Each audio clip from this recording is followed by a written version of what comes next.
My teacher Robin's favorite sutra is found less than halfway into the second chapter of the Yoga Sutras, the chapter dedicated to practice. It's a very short, very simple sutra. It reads, "Future suffering is to be avoided." It's a somewhat obvious sounding teaching, right? Future suffering is to be avoided. Yes, but we all know that suffering is a big word, one that needs to be unpacked. We've all experienced some degree of suffering in our lives, and we've witnessed and heard about suffering of all kinds in our families, communities, and the larger world. Suffering happens every day in the form of anxiety, fear, and unhappiness. And there's great suffering that happens in the form of violence, racism, grief, hunger, poverty. Saying that future suffering is to be avoided is actually not simplistic at all. It's a statement that points us toward many of the most complicated, most complex issues that we face. So how on earth do we live out this teaching? I certainly don't know, but I can give us a place to start trying. When we try to respond to the complex realities of suffering in the world, it could be said that we're enacting our Dharma. Dharma is a Sanskrit word that can be translated as duty, righteousness, obligation, responsibility for the maintenance of order. As spiritual practitioners, we could say that it's our dharmic obligation to work for peace in the world, to work against suffering. Scholar and seeker Ravi Ravindra, in his commentary on the Bhagavad Gita, says that Dharma is concerned with right action. Dharma is concerned with right action, whereas yoga is the science par excellence of the transformation of a person into the right actor. He gives a good example. He says that Arjuna, the protagonist of the Bhagavad Gita, needs to be transformed by the multifaceted yoga taught by Krishna. Only then can he understand what Dharma truly is at all levels, from the personal to the cosmic, and struggle for its establishment. Right? So for Ravi Ravindra, the first question cannot be, how do I solve the suffering? How do I solve the problem of suffering in the world? Right? The first question is, who am I in the world? Who am I as an actor, as a person who takes action in the world? Finding the answer to this question takes serious commitment and self-awareness.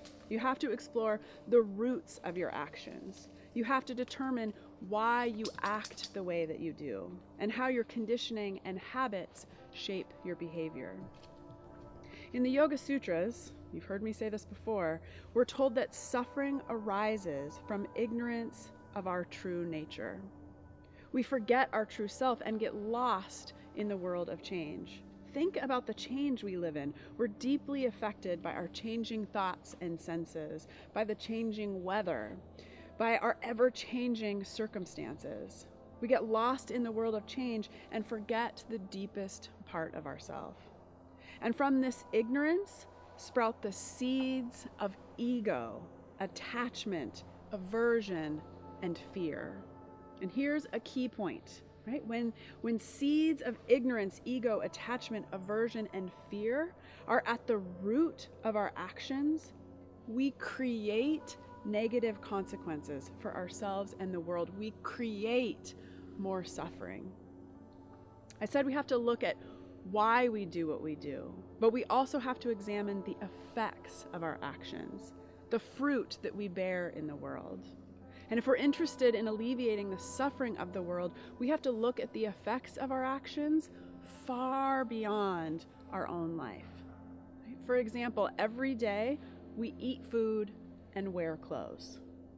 Right? These are two very simple, very normal parts of our daily life. So here's the beginning of some serious self-reflection about very normal things. Right? Do you know why you choose the food and the clothes that you do? Do you know where your food and clothes come from? Do you know the labor conditions of the people who make your food and clothes? Do you know the environmental impacts of your food and clothes? Do you know what happens to the waste created by your food and clothes? Okay, let's pause here and not get overwhelmed by this line of questioning. Right? Take a moment, bring your attention down into your feet and into your belly and into your breath and into your heart. Sutra 215, the one just before the one telling us that future suffering is to be avoided, tells us that for the one who has discrimination, right, meaning the one who's paying attention, the one who can see things as they are, sees suffering everywhere. Part of any true spiritual practice is opening our eyes to the reality of suffering in the world.